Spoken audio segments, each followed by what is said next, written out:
There are 4 sales mistakes you might be making that might be costing you the sale or the deal.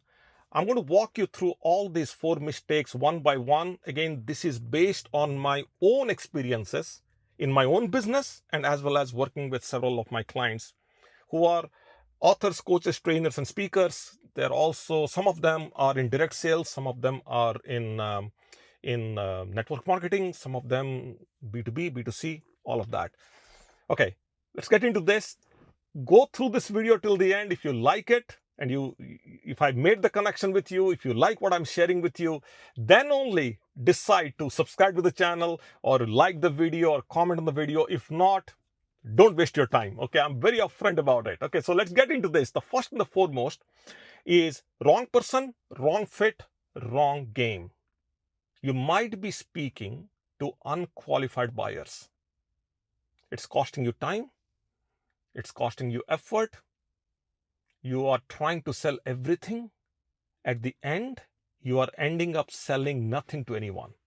So you try selling everything to everyone, you'll end up selling nothing to anyone. So what's the fix? The fix is simple. You qualify the buyer. Your qualification criteria either doesn't exist or it's not stringent enough. You qualify the buyer before you say hello. And there are 4 categories across which we qualify a buyer. Number 1 is their pain. Number 2 is their budget. Number 3 is their authority. And number 4 is their urgency. So if you are selling online, these things are very easy. You put a questionnaire, they fill the questionnaire. You ask questions, and if they are, a couple of questions around their pain, a couple of questions around their budget, a couple of questions around their authority, and maybe a couple of questions around the urgency. Just about 10 questions, good enough. Now, how many times you were on calls where somebody said, I want to talk to my wife and get back to you. I want to talk to my husband and get back to you. You went through the whole presentation. They said, can I schedule one more call and I get my partner into this? So you got to check the authority. I've been in situations where I'm talking to the CEO and they said, I have to get my COO into this.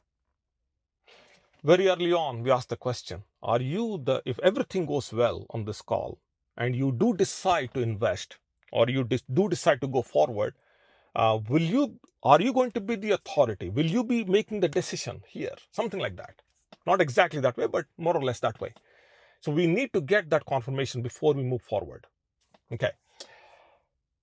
The second leak the second mistake could be weak preparation leading to weak presentation.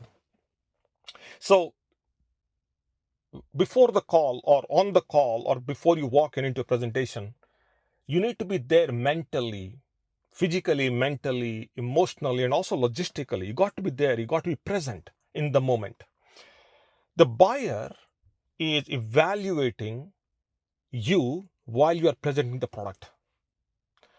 So you show up flustered, you show up vague, you are generic, the deal is gone.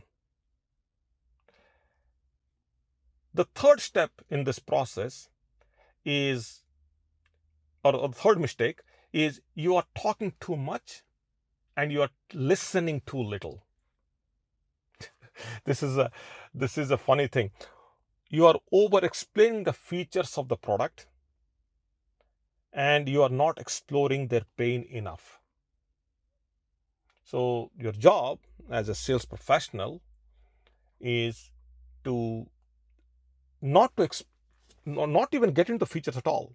You should be only talking about the benefits and maybe a few features here and there somewhere along the way, but the whole conversation should be around the benefits, and you should be spending more time exploring the pain.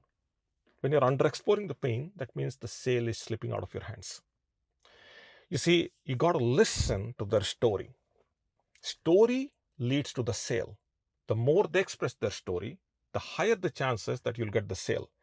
Every word you speak is stealing the attention away from the story. So what do?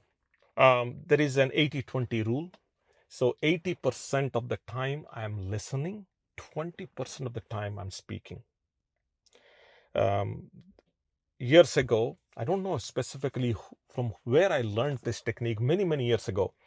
There was a 4-step, framework that I learned, not mine. I learned this. It goes like this. Number 1, you ask a question, and then you pause. Step number 2, you pause. Step 3, you paraphrase the question back, and then once you get the response, you probe the pain more deeper. Okay, so here's the example on this. What all did you try to fix this problem?